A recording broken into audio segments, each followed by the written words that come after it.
नमस्कार, मैं कुंदन जमैर। रात के 8 बजने वाले हैं और वक्त हो चला है यूपी मांगे उत्तर का। धर्मांतरण को लेकर सरकार सख्त है। कई कड़े कानून योगी सरकार ने बनाए, लेकिन इसके बाद भी धर्म के धंधेबाज अपनी हरकतों से बाज नहीं आ रहे हैं। अभी बलरामपुर के छांगुर का मामला ठंडा भी नहीं पड़ा था कि आगरा का मामला भी आपको याद होगा, लेकिन अब जो है देवरिया से भी एक ऐसी सिंडिकेट की घटना सामने आ रही है। यहां एक मॉल और मार्ट के मालिक पर धर्मांतरण की साजिश का आरोप लगा है। इस रैकेट में सिर्फ मॉल का मालिक उस्मान गनी ही शामिल नहीं बताया जा रहा है, बल्कि उसकी पत्नी और साला भी शामिल बताया जा रहा है, यानी कि पूरा परिवार इसमें लगा था। जीजा साले की बदमाश कंपनी पर टेरर फंडिंग का भी शक है, इसकी भी जांच होगी। यह शक इसलिए है क्योंकि छोटी सी दुकान चलाने वाला उस्मान गनी कुछ सालों में ही मॉल और मार्ट का मालिक बन गया। आखिर यह सब कैसे हुआ? यही ने उसके खिलाफ केस पहले से दर्ज है, लेकिन गिरफ्तारी नहीं हुई। हालांकि धर्मांतरण के आरोप में उसका साला अभी जेल में है।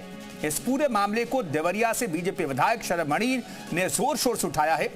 कार्रवाई आश्वासन भी दिया है, कार्रवाई का आश्वासन उन्होंने दिया है, लेकिन सवाल यह है कि धर्मांतरण की साजिश वाला जाल आखिर किन किन शहरों तक फैला हुआ है और इन सनातन विरोधियों का असल में इलाज क्या है और क्या होना चाहिए। देवरिया में धर्म के धंधेबाज एसएस मॉल के बाद ईजी मार्ट जारी है धर्मांतरण का खेल। देवरिया में छांगुर बाबा जैसा धर्मांतरण सिंडिकेट सक्रिय है। शहर के एसएस मॉल के बाद ईजी मार्ट में धर्म परिवर्तन का मामला सामने आया है। यहां काम करने वाले कर्मचारी ने पूरे परिवार के साथ मुस्लिम धर्म अपना लिया है। दाता त्रयनाथ मध्देशिया अब अब्दुल रहमान बन चुके हैं। उनका ब्रेन वॉश करने का आरोप एसएस मॉल और ईजी मार्ट के मालिक उस्मान गनी पर है। कि हमारे यहाँ का दाता त्रय मदेशिया है, वो कुछ दिन पहले धर्म परिवर्तन कर चुके हैं। उनके पिताजी का नाम अयोध्या मदेशिया था। उनके पिताजी इस समय दुनिया में नहीं है। ऐसे सूचना मिलने के बाद डीएसपी साहब से जाकर इसकी शिकायत किया गया कि माल के प्रभाव में आकर उसने अपना धर्मांतरण करा लिया है, जिसके पक्ष में केवल स्वयं वही है, यही काम करता था और उन लोगों के पूरे प्रभाव में आकर अपना धर्मांतरण कराया, पूरे परिवार के साथ धर्मांतरण करा लिया है, जिसकी शिकायत डीएसपी महोदय से किया गया। ये जांच का विषय है। धर्मांतरण के इस खेल में उस्मान गनी की पत्नी और साला भी शामिल है। उस्मान गनी के साले ने हिंदू युवती को बहला फुसलाकर धर्मांतरण कराकर शादी की थी। हालांकि शादी के बाद से वो जेल में है। वहीं लक्ष्मी सिंह से सलमा बनी युवती के पिता इंसाफ की गुहार लगा रहे हैं। हमारे लड़के को गवार अंसारी भगा कर ले गया था दिल्ली कोर्ट मैरिज करने के लिए। धर्म परिवर्तन किया, नाम चेंज किया, नाम में कन्वर्जन कर दिया। लक्ष्मी नाम था, सलमा खातून रख दिया। लगातार खुलासों के बाद धर्म के इन धंधेबाजों के खिलाफ कार्रवाई की मांग की जा रही है। पहले एसएस मॉल में काम करने वाली युवती ने धर्मांतरण और यौन शोषण के गंभीर आरोप लगाए थे। अब ईजी मार्ट के कर्मचारी के धर्मांतरण से हड़कंप है। पुलिस जांच और पूछताछ के बाद ही सामने आएगा इस धर्मांतरण सिंडिकेट का कौन कौन शिकार बने हैं। ब्यूरो रिपोर्ट, जी मीडिया। तो देवरिया के इस छांगुर कांड की पड़ताल हम करेंगे आज। तमाम मेहमान हमारे साथ जुड़ रहे हैं। पीड़िता भी हमारे साथ मौजूद हैं। उमेश सिंह पीड़िता के पिता भी हमारे साथ मौजूद हैं। हमारे सहयोगी त्रिपुरेश त्रिपाठी भी रिपोर्टर हमारे साथ जुड़े हैं। शलभ त्रिपाठी विधायक हैं देवरिया सदर से, वो भी हमारे साथ मौजूद हैं। शोएब सिद्दीकी मुस्लिम स्कॉलर हमारे साथ मौजूद हैं और साध्वी गीतांबा हिंदू धर्मगुरु हमारे साथ मौजूद हैं। गोपाल राय विश्व हिंदू रक्षा परिषद की तरफ से हमारे साथ मौजूद हैं। तो इन तमाम मेहमानों से हम बातचीत करेंगे। बहुत बहुत धन्यवाद तमाम मेहमानों का बात से जुड़ने के लिए। लेकिन सबसे पहले हम रुक कर लेते हैं पीड़िता का, उनसे हम बातचीत करने की कोशिश करते हैं। त्रिपुरेश उनके साथ ऐसा लग रहा है कि मौजूद है। क्या हुआ है सिलसिलेवार तरीके से, क्या पीड़िता बता सकती हैं आप?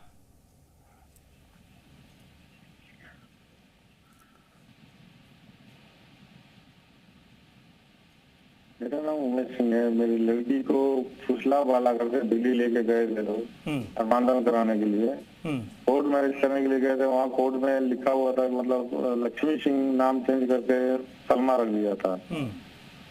और उसके बाद से फिर ये लोग पकड़ के आए वहाँ से। फिर यहाँ मेडिकल कराने के लिए गए तो वहाँ उसका जीजा नाम तो याद नहीं है, वो बोला कि जान से मार देंगे, शादी में अगर तुम रुकावट किए तो जान से मार देंगे, तुम्हारे परिवार को खत्म कर देंगे।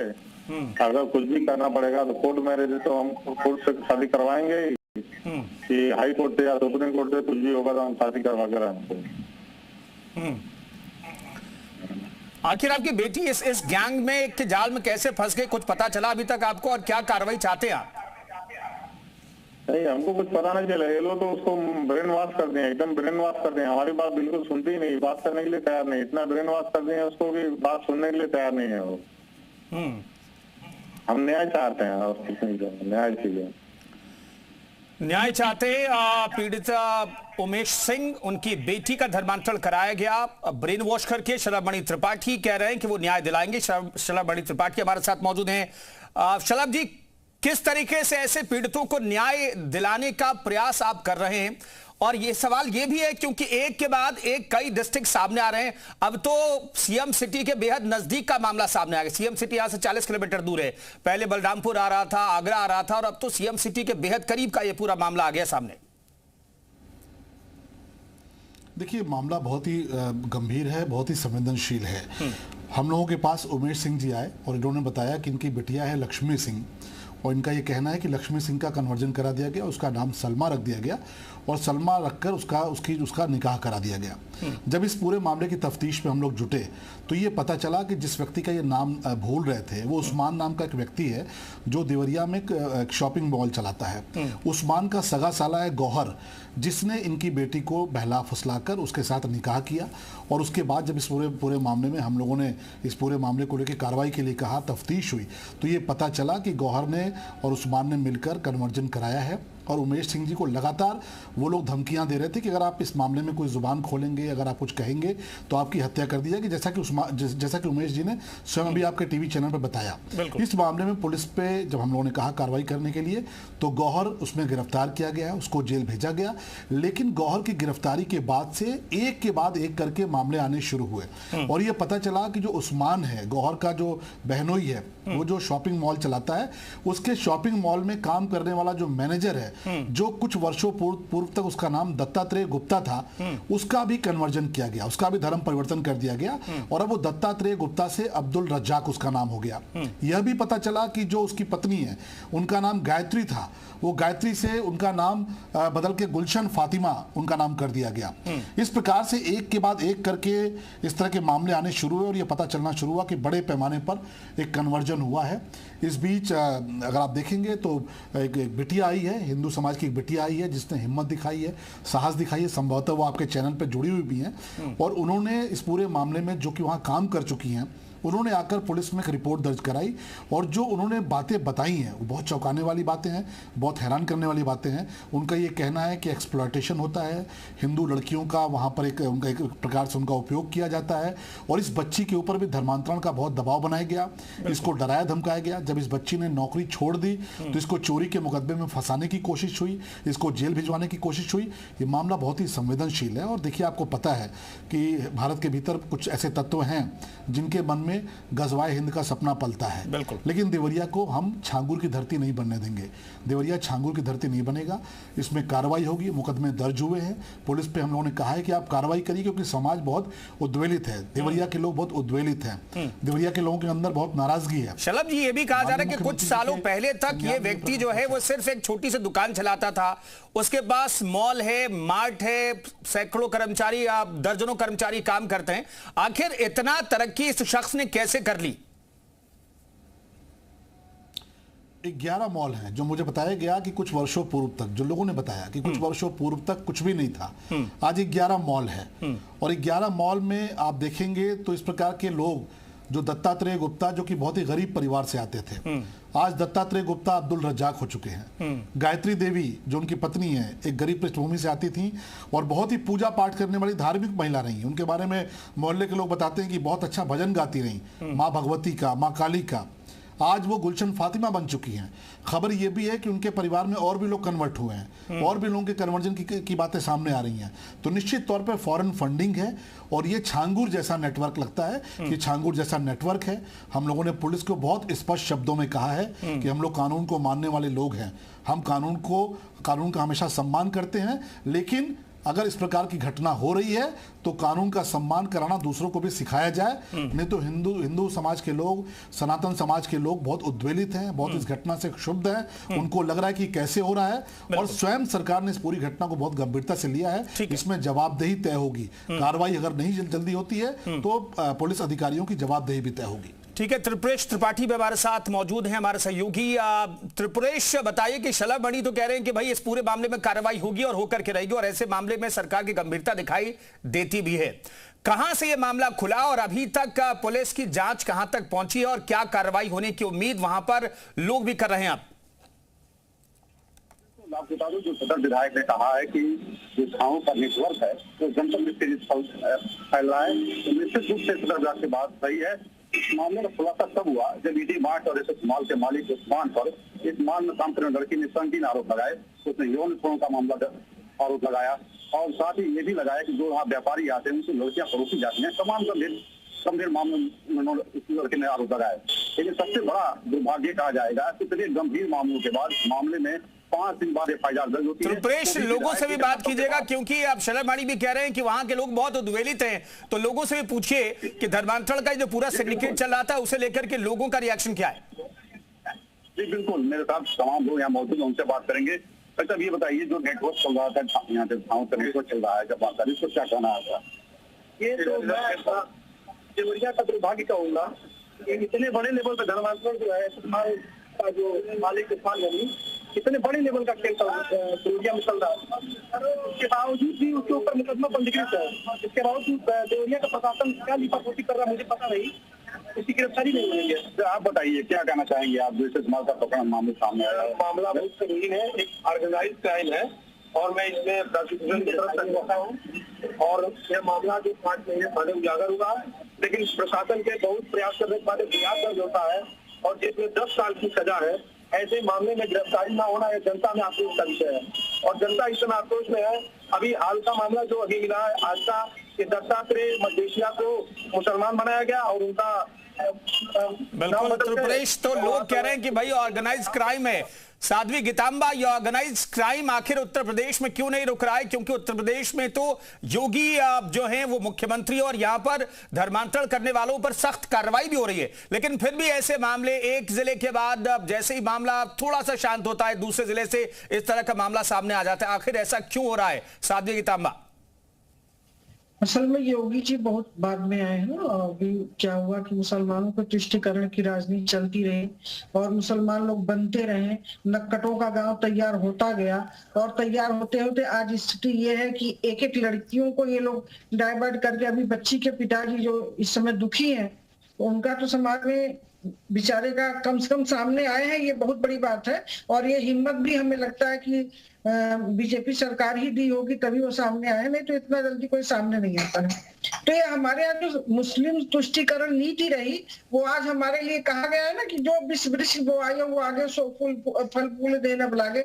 जो विष का पौधा लगा था वो अब सामने धीरे धीरे निकल रहा है, उसके फल भी निकल रहे हैं। और अच्छी बात यह है कि बीजेपी सरकार इसके लिए सामने आ रही है।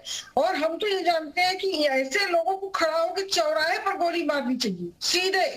इनके साथ कोई कानून नहीं, कुछ नहीं, इनको बस गोली मारने का अगर ये चालू हो जाए तो ऐसे पता नहीं कितने छांगुर आएंगे जाएंगे, और जब सड़कों पर मरना शुरू कर देंगे तो ये सुधर जाएंगे। ये जो पैर में गोली मारी जा रही है वो बंद करके डायरेक्ट इनको गोली मारनी चाहिए, क्योंकि एक से एक इज्जतदार घरों का ये सब कीचड़ उछाल रहे हैं। एक से एक बाप रो रहे हैं, माँ रो रही है, अपनी बेटियों को संस्कार देकर के 20 साल की 25 साल की तैयार कर रही हैं, और ये लोग बेटियों को डाइवर्ट करके उठा ले जा रहे हैं। तो ऐसे लोगों को खड़ा करके तुरंत गोली मार देनी चाहिए, कोई इसमें समझौता नहीं, कुछ नहीं। बिल्कुल, तो एक साध्वी का ये गुस्सा है जो टीवी स्क्रीन पर निकल रहा है। हालांकि जी मीडिया उनके इस भावना का समर्थन नहीं करता, हिंसा का समर्थन नहीं करता है, लेकिन एक साध्वी की आप देख रहे हैं एक हिंदू धर्मगुरु को लेकर के उनके अंदर कितना गुस्सा, इस तरह से धर्म परिवर्तन को लेकर के आप अंदाजा लगा सकते हैं। हमारे साथ गोपाल राय भी मौजूद हैं, विश्व हिंदू रक्षा परिषद से आप हैं। गोपाल राय साहब, ये सिंडिकेट को तो आप बहुत बेहतर तरीके से जानते हैं, सिंडिकेट को सामने लाने का आपने काम किया। मैं जानना चाहता हूं ये सिंडिकेट कैसे फलता फूलता है, कैसे वर्क करता है, और इस वाले सिंडिकेट में आपको क्या लग रहा है? देखिए, जब देश के बहुत बड़े पैमाने पर धर्मांतरण का कार्य जमालुद्दीन उर्फ छांगुर ने शुरू किया था, तो वो 25 साल पहले से उसने शुरू किया और ये लोगों को ताबीज दे करके, अंगूठी दे करके, और लोग बहुत ज़्यादा उसके पास जाते इसलिए थे कि हमारे पास किसी प्रकार की रोग है या समस्या है। और ये करते करते धर्मांतरण का कार्य इतना तेजी में शुरू कर दिया कि विदेशों से हमने सरकार को और सबको ये भी बताया कि कितनी फंडिंग कहाँ से ला रहा है, कैसे ला रहा है, इसके कितने लोग हैं। और अभी तक जो मेरे पास जो सनातन हेल्पलाइन विश्व हिंदू रक्षा परिषद की जारी हुई है, तब मैं आपको बताऊं कि केरला से लेकर के, तमिलनाडु से लेकर के काफी लोग यहाँ पे आए भी हैं। अभी कर्नाटक की एक बेटी, जो एक व्यापारी की बेटी थी बेंगलोर से, उसको ऐसा जिहादियों ने फंसाया कि फंसाने के साथ साथ 16 लाख रुपया भी वो लेकर चली गई और 2 महीने तक परेशान थी। उसके बाद उसके परिवार वाले आए हमारे यहाँ, हम लोगों ने कर्नाटक के डीजीपी से बात किया और उत्तर प्रदेश में भी हम लोग जब जानकारी हुई मुरादाबाद में वो लड़की वो जिहादी रखा हुआ है, तो निश्चित रूप से हम लोग अपने स्तर से वहाँ के एसएसपी के माध्यम से उस लड़की को भी बरामद कराया और साथ में पैसा भी 16 लाख रुपए वो भी रिटर्न नहीं कराया। और ऐसे देश भर से लोग आ रहे हैं, लेकिन छांगुर जितना बड़ा वर्ग किया था, अगर मैं आपसे बताना चाहूं कि 5000 से ज्यादा लोगों का धर्मांतरण किया था जी। और आज की स्थिति यह है कि बलरामपुर में ही बहुत से ऐसे लोग हैं जो पीड़ित हैं, लेकिन वहां लोकल स्तर पर वो जो उसके गुर्गे हैं वो पैसे से दबा देते हैं और लोग, कुछ लोगों को पैसा दे करके बड़ा सवाल है क्या ये पैसा आता कहां से? ऐसे जो धर्मांतरण सिंडिकेट चलाने वाले लोग हैं उनके पास पैसा आता कहां है, ये बड़ा सवाल है। क्या उस नेक्सस को तोड़ने की जरूरत है? शोएब सिद्दीकी साहब, एक के बाद एक इस तरह के मामले सामने आ रहे हैं जिसमें ऑर्गेनाइज तरीके से धर्मांतरण का खेल सामने आ रहा है। क्या कहना चाहेंगे, आखिर कौन लोग हैं जो देश में डेमोग्राफी बदलने की कोशिश कर रहे हैं आपके मुताबिक? देखिए सर, ऐसा है, अगर कोई भी मुल्क संविधान से खेलेगा तो नहीं बख्शा जाएगा, तो चाहे किसी समुदाय का हो। देखिए सर, इसमें एक बारीकी चीज ये है सर, आप देखिए ये धर्मांतरण जो मामला आ रहा है, मंदिर यहाँ पर आ रहा है, 50% बात उनके सामने नहीं आ रही कि इस मामले क्या हुआ। आप देखिए जो झांगुर बाबा का मामला पहले था, वो झांगुर बाबा की कई खुलासे सामने आए थे जब झांगुर बाबा ताबीज बेचता था और ताबीज बेच के धीरे धीरे कहां पहुंच गया, 40 मुल्कों का तो सफर भी कर लिया, जबकि प्लेन में अगर सफर करिए तो जांचें होती है, वो 40 मुल्क का सफर कर लिया और किसी ने उसकी खबर नहीं ली। मैं समझता हूँ यहाँ कहीं ना कहीं जो है प्रशासन की ढील रही कि झांगुर बाबा कहां पहुंच गया। उसी तरह आप यहाँ पर आइए, आप देखिए उस्मान की बात जो है, अभी आप ही लोगों ने बात कही कि उस्मान की एक छोटी दुकान थी और छोटी दुकान से करते करते उसने 8-10 मॉल बना लिए, उसके बाद धर्मांतरण वाली बात करी। तो मैं समझता हूँ कहीं ना कहीं हमारी यहाँ की कमियां रही कि वो बढ़ता चला गया, उस पर मंदिर यहाँ पर कोई बात नहीं आ पाई। और आप देखिए यहाँ पर अभी एक पीड़िता ने बात बताई, आपने खुद ही बात कही कि पुलिस ने इस मामले में खुद देरी करी, 5 दिन बाद आप एफआईआर लिख रहे हैं किसी की, कितनी गलत बात है आप बताइए। और जाहिर सी बात, मैंने खुद ही बात कही, हमेशा मुख्यमंत्री जी से, प्रधानमंत्री से कही है कि ये जो मामला चल रहा धर्मांतरण का, किसी मजहब को कोई मजहब भी कर रहा हो वो सरासर गलत है और उस पर निष्पक्ष जांच की जाए। मेरी मुख्यमंत्री जी से गुजारिश रहती है हमेशा, क्योंकि सख्त फैसले जाने जाते हैं, कि वो आप निष्पक्ष जांच करिए, जो भी दोषी हो। देखिए सर क्या होता है अक्सर, आप देखिए हर समुदाय में अच्छे लोग भी होते हैं, कुछ बुरे भी होते हैं और कुछ अपने चंद लोग ऐसा काम कर जाते हैं और पूरी कौम को भुगतना पड़ती है, चाहे किसी समुदाय की हो। तो मेरी गुजारिश रहेगी कि आखिर यहाँ पर देखिए हुकूमत तो बहुत सख्त है और बड़े बड़े फैसले हो रहे हैं। आप देखिए यहाँ पर जब से सरकार बनी है इसमें कोई दो राय नहीं है कि बहु बेटियां बहुत सुकून से रह रही हैं, हर तरह से मामला। लेकिन आप देखिए मंदिर यहाँ पर अगर आप देखिए जरा बारीकी सर, तो यहाँ पर अगर इस तरह के मामले आ रहे हैं तो यूपी में ही आ रहे हैं आप देखिए तो, क्योंकि मैं खुद यूपी का हूँ, मैं राजधानी में रहता हूँ, लेकिन यूपी से मामले आ रहे हैं। यानी मुख्यमंत्री हमारे सख्त है, सख्त से जाने जाते हैं, लेकिन मैं समझता हूँ सिस्टम में कहीं ना कहीं लापरवाही चल रही है, तो इस तरह के मामले मंदिर यहाँ पर आते हैं। अभी आप एक जरा सा मकान बनाने जाइए तो एलडीए लखनऊ में रुला देता है, परेशान कर देता है कि आप कैसे बना रहे, क्या कर रहे हैं। वो छोटी दुकान से कह के मॉल का मालिक हो गया। अभी आप देखिएगा सर, मैं बहुत बारीकी से बता रहा हूँ सर, कि जिस तरह झांगुर बाबा के पीछे कई बड़े बड़े हाथ निकले थे, जो मंदिर आम पे आने के बाद आप लोग खुद हैरत में थे कि ऐसे लोग पीछे हाथ थे। इस तरह आप देखिए उस्मान हो चाहे गौहर हो, गौहर तो सर जेल में जा रहा है और इंशाल्लाह रहेगा भी, जो गलत क्या होते हैं, लेकिन उस्मान आप देखिएगा वहाँ की जाने चलेंगी तो उसके पीछे कई ऐसे ऐसे नाम आपको बंदरयाम पर आएंगे कि आपको खुद हैरान होगी। ये आप समझिए, इन लोग के पीछे कोई ना कोई, सर मैं बता दूं, पसे पर्दा कोई ना कोई इन लोग की पैरवी करता है, चाहे वो किसी तरह का हो। लेकिन मैं चाहता हूँ कि सर जो बिल्कुल शय कहां से मिल रहा है? बड़ा सवाल ये है कि आप शोएब सिद्दीकी साहब ये बड़ा सवाल उठा रहे हैं कि आखिर इन लोगों को शय कहां से मिल रही है, फंडिंग कहां से हो रही है? इस नेक्सस को तोड़े जाने की क्या जरूरत तो है, लेकिन आखिर तोड़ा वो नेक्सस क्यों नहीं जा रहा है? शलभ मणि साहब जवाब दीजिएगा। कहीं ना कहीं प्रशासन जो है कहीं ढिलाई करता है, कहीं लापरवाह होता है, इस वजह से ऐसे मामले सामने आ रहे हैं और एक बड़ा नेक्सस एक टाइम के बाद निकल कर के सामने आता है। देखिए, मोदी जी और योगी जी का राज नहीं होता तो ये उमेश सिंह जी बेचारे थाने पर भी नहीं जाते, क्योंकि इनको पता है कि इनकी कोई सुनवाई नहीं होने वाली। बिल्कुल इनके अंदर इतनी हिम्मत ही नहीं आती कि जाके शिकायत कर पाते। आज मोदी जी और योगी जी का राज है, इसलिए इस प्रकार के मामले निकल के सामने भी आ पा रहे हैं। नहीं तो धर्मांतरण कराने वाले जो चरमपंथी हैं, जो कट्टरपंथी हैं, उनकी फंडिंग भी विदेशों से, फॉरेन फंडिंग है और उनको समर्थन भी बहुत सारे उनके लोगों का है। लेकिन आज योगी जी की उत्तर प्रदेश में सरकार है, इसलिए कार्रवाई हो पा रही है। आज ये पकड़े जा रहे हैं, ये दबोचे जा रहे हैं, ये दहशत भी फैलाने का प्रयास करते हैं। लेकिन हम लोग बहुत स्पष्ट कहते हैं कि हम लोग सनातनी हैं, हम इस प्रकार की गीदड़ भभकियों से डरते नहीं हैं। और जो मोदी जी और योगी जी के राज में कोई दहशत फैलाने का प्रयास करेगा, वो दहशतगर्द अपने अंजाम तक पहुंचेगा, अपने मुकाम तक पहुंचेगा। आज उत्तर प्रदेश में योगी जी जिस प्रकार से काम कर रहे हैं, उसी का परिणाम है। आज धर्मांतरण को लेकर कानून बना है, तभी इस प्रकार के मामले सामने आ रहे हैं। वरना और सरकारों में 2017 के पहले आप देखे होते तो न जाने कितने परिवार तबाह हुए हैं, कितने परिवार की बेटियां छीनी गई हैं, कितने परिवारों की आबरू इज्जत लूटी गई है और पुलिस ने बजाय पीड़ित परिवार की मदद करने के उनको ही डरा धमकाकर चुप कराया है। आज उत्तर प्रदेश में योगी जी की सरकार है, इसलिए कार्रवाई हो पा रही है। शलभ जी, योगी सरकार ने, मुख्यमंत्री योगी ने एक बड़ा कड़ा कानून बनाया जिसमें ज्यादा सजा का प्रावधान किया गया। उससे लोगों को डरना चाहिए, ऐसे सिंडिकेट चलाने वाले लोग और जिनकी मानसिकता में है कि धर्म परिवर्तन करा सकते हैं। वैसे कानून के बाद हम चर्चा कर रहे थे तो कहा गया कि अब तो ऐसे लोग सोचेंगे भी नहीं, लेकिन फिर भी ऐसे मामले आ रहे हैं। आखिर इनका डर क्यों नहीं खत्म हो रहा ऐसे लोगों का? देखिए, आपको पता है आतंकवाद करने वालों के लिए किस प्रकार के कानून है, फांसी तक की सजा है।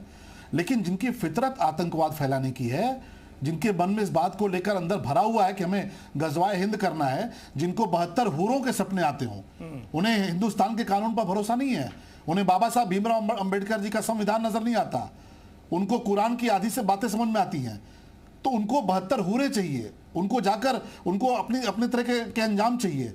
तो वो कानून का कई बार कानून तोड़ते हैं, कई बार कानून के साथ मजाक करते हैं। लेकिन देश में और प्रदेश में मोदी जी और योगी जी की सत्ता है, ऐसे दहशतगर्दों का इलाज करना हम जानते हैं और माकूल इलाज हो भी रहा है। इस छांगुर का भी माकूल इलाज होगा, जो देवरिया का छांगुर है, उसको बख्शेंगे नहीं, उसको उसके अंजाम तक पहुंचाएंगे। और देवरिया में हम न तो ग्रीन वायरस फैलने देंगे, न इस प्रकार का कोई लैंड जिहाद होने देंगे, न गजवाए देवरिया होने देंगे। ऐसी कार्रवाई करेंगे कि 7 पुश्ते भी याद रखेंगी। बहुत बहुत धन्यवाद आपका शलभ मणि जी हमसे बातचीत करने के लिए। तो शलभ मणि त्रिपाठी सदर विधायक ये कह रहे हैं कि ऐसे छांगुर का प्रॉपर इलाज किया जाएगा और बख्शा नहीं जाएगा देवरिया का छांगुर। उमेश जी हमारे साथ मौजूद हैं। उमेश जी, जरा से भी आपको कभी भनक नहीं लगा कि आपकी बेटी का ब्रेन वॉश किया जा रहा है और पहले आपने किसी से मदद की अपील नहीं की, मदद की कोशिश नहीं की आपने? थोड़ा भी जानकारी नहीं था कि ऐसा होने वाला है। वो तो पढ़ने गए जब दिल्ली से जब आए तो पता चला कि तो ब्रेन वॉश कर दिया पूरा। दोबारा अंसारी दिल्ली लेके गया था कोर्ट मैरिज करने के लिए, तो वहां पकड़ के आया। उसमें उस्मान अंसारी है, उसका पूरा भरपूर उसका सपोर्ट है, सुल्तान का मालिक है। और उसमें उसकी औरत भी सालों में शामिल है, तरन्नुम जहाँ उसका नाम है, उसकी औरत भी शामिल है। मतलब पूरे परिवार उसमें शामिल है। क्योंकि हम बात किए थे जब थाने में पकड़ के आए थे, तो परिवार वाले बोले कि नहीं, हम ऐसा नहीं होने देंगे कि भाई आपकी लड़की आपके घर जाएगी, ऐसा होने देंगे, लड़का गलती किया है। लेकिन ये लोग हमारे सामने ऐसा बोल रहे थे, लेकिन पीछे से लोग अपना वाली कर रहे थे, ऊपर से मारने के लिए धमकी दे रहे थे। जब उसका सामने से बानोई जो उस्मान अंसारी है मेडिकल कॉलेज में जाके जान से मारने की धमकी दिया, साला भी धमकी दिया, अगर तुम शादी नहीं होंगे तो जान से मार लेंगे, तुम लोग खत्म कर देंगे, सब लोगों को छोड़ेंगे नहीं। तो प्रशासन के पास आप कब पहुंचे और कब ये शिकायत की आपने कि उन्हें आपको जान से मारने की धमकी ऐसे लोग दे रहे? हाँ सर, जब ये धमकी दिए फिर हम एसपी ऑफिस में जाके कंप्लेन किए और वहाँ FIR किया इसका भी सर, फिर अपने विधायक माननीय विधायक जी से भी संपर्क किया, जैसे बात कर रहे हैं लोग, विधायक जी के संज्ञान में डाल दिए भाई ऐसे लोग कर रहे हैं, फिर वहाँ सरकार लेके फिर आगे दिया वहाँ पे। ठीक है साध्वी गीतांबा, ऐसे लोगों का इलाज तो कानूनन है और आप अपने तरीके से इलाज करने की बात कर रही हैं, लेकिन आखिर ऐसे लोगों में डर क्यों नहीं घर कर रहा है? क्योंकि सख्त कानून है उत्तर प्रदेश में, और उत्तर प्रदेश में यह भी ऐसे छांगुरों को पता है कि अगर जरा सी भनक लगी और पकड़े गए तो फिर उनका हश्र क्या होगा उन्हें पता है, फिर भी ऐसे लोग डरते क्यों नहीं है? नहीं डरेंगे, आएंगे अपनी औकात में, इनको डरना ही है। लेकिन रह गई बात ये कि जो इन्होंने पौधा लगा लिया है और बड़ा सारा पौधा लगाया है, अब ये सोच रहे हैं कि हम सुरक्षित हैं, लेकिन इन्हीं के माध्यम से और लोग निकलेंगे। जैसे ठाकुर के माध्यम से इतने लोग निकले, वैसे इनके भी माध्यम से बहुत से लोग निकलेंगे और सबकी दवा होगी भी होगी। लेकिन क्या होता है कि दवा होने में देर होती है और घबराहट होता है कि इतना गलत काम ये लोग करते हैं और सुरक्षित बैठे हुए हैं। तो ये लगता है कि जल्दी से जल्दी इसके लिए कोई ऐसा कानून बने कि इनको जल्दी से जल्दी सजा हो और इनकी सजा से और लोग कांपना शुरू करें। क्योंकि जिस तरह से एक बाप इतने उम्मीद से अपनी बेटी को पाल करके बड़ा करता है, ये सब पता नहीं कहां से आते हैं कुजातिया और ले जाकर के बच्चों को बर्बाद कर देते हैं, उनका माइंड वाश कर देते हैं और इतना नाना प्रकार के दुष्प्रचार ये करते हैं कि इससे लड़कियों का माइंड भी बदल जाता है। ऐसा गंदा गंदा ये लोग प्रचार करते हैं, छू दिए तो कैंसर ठीक हो गया, बोल दिए तो उनका टीबी ठीक हो गया, उन्होंने छू दिया तो उनका किडनी सही हो गया। ठीक है साध्वी गीतांबा, मैं रोक रहा हूं और तमाम मेहमानों को बहुत बहुत धन्यवाद इस चर्चा में शरीक होने के लिए। तो बलरामपुर और आगरा के बाद अब देवरिया से छांगुर गैंग का मामला नेक्सस सामने आया है और इस पूरे मामले में जांच पड़ताल की जा रही है और देवरिया के छांगुर को बख्शा नहीं जाएगा, ये तमाम लोग उम्मीद कर रहे हैं। फिलहाल इस खास पेशकश में इतना ही, रुकेंगे एक छोटे ब्रेक के लिए। आप बने रहिए सी उत्तर प्रदेश उत्तराखंड के साथ।